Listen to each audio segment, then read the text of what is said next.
आज हम सुनने जा रहे हैं नागार्जुन द्वारा रचित लेख हिमालय की बेटियां। तो आइए सुनते हैं इस लेख को। अभी तक मैंने उन्हें दूर से देखा था, बड़ी गंभीर, शांत, अपने आप में खोई हुई लगती थी। संभ्रांत महिलाओं की भांति वे प्रतीत होती थीं। उनके प्रति मेरे दिल में आदर और श्रद्धा के भाव थे। माँ और दादी, मौसी और बुआ, मामी की गोद की तरह उनकी धारा में डुबकियां लगाया करता। परंतु इस बार जब मैं हिमालय के कंधे पर चढ़ा तो वे कुछ और ही रूप में सामने आईं। मैं हैरान था कि यह दुबली पतली गंगा, यही यमुना, यही सतलुज समतल मैदानों में उतरकर विशाल कैसे हो जाती हैं। इनका उछलना और कूदना, खिलखिलाकर लगातार हंसते जाना, इनकी यही भावभंगी, इनका यह उल्लास कहाँ गायब हो जाता है मैदान में जाकर। किसी लड़की को जब मैं देखता हूँ, किसी कली पर जब मेरा ध्यान अटक जाता है, तभी इतना कौतूहल और विस्मय नहीं होता जितना कि इन बेटियों की बाल लीला देखकर। कहाँ ये भागी जा रही हैं? वह कौन लक्ष्य है इन्हें बेचैन कर रखा है? अपने महान पिता का विराट प्रेम पाकर भी अगर इनका हृदय अतृप्त है तो वह कौन होगा जो इनकी प्यास मिटा सकेगा?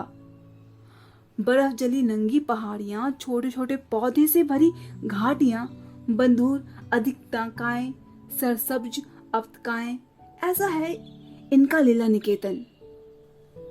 खेलते खेलते जब ये जरा दूर निकल जाती है तो देवदार, चीड़, सरो, चिनार, सफेदा, कील के जंगलों में पहुंचकर शायद इन्हें बीती बातें याद करने का मौका मिल जाता होगा।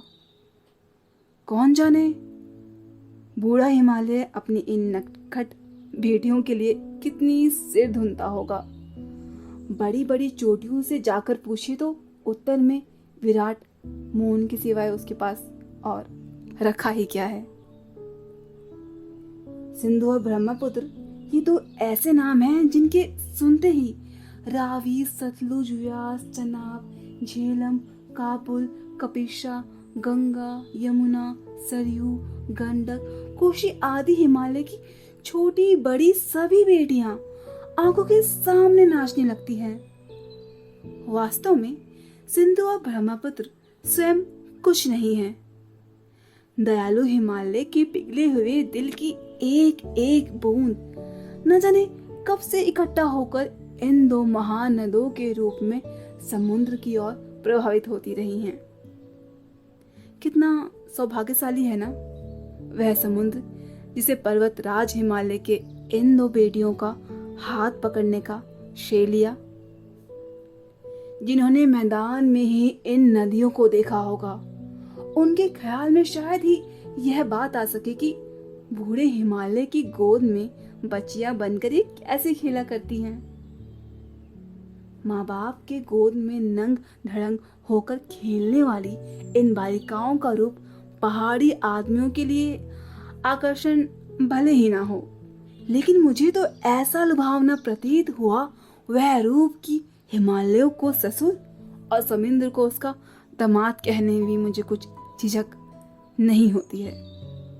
कालिदास की विरही यक्ष ने अपने मेघदूत से कहा था, वेत्रवती नदी को प्रेम का प्रतिदान देते जाना, तुम्हारी यह प्रेयसी तुम्हें पाकर अवश्य ही प्रसन्न होगी। यह बात इस चंचल नदियों को देखकर मुझे अचानक याद आ गई और सोचा कि शायद उस महाकवि को भी नदियों के सचेतन रूपक पसंद था। दरअसल जो भी कोई नदियों को पहाड़ी घाटियों और समतल आंगनों के मैदानों में जुदा जुदा शक्लों में देखेगा, वह इसी नतीजे पर पहुंचेगा। काका कालेकर ने नदियों को लोक माता कहा है, किंतु माता बनने से यदि हम इन्हें बेटियों के रूप में देख लें तो क्या हर्ज है।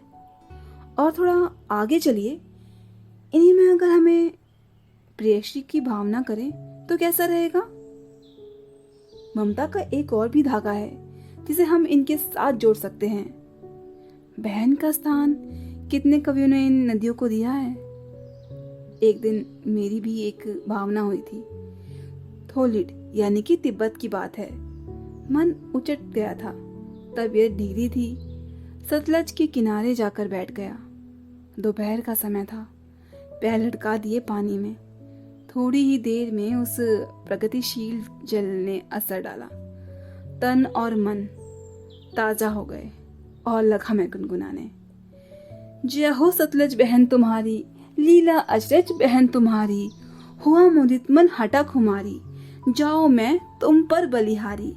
तुम बेटी यह बाप हिमालय, चिंतित पर चुपचाप हिमालय, प्रगति नदी के चित्रित पट पर, अनुपम अद्भुत छाप हिमालय, जय हो सतलज बहन तुम्हारी।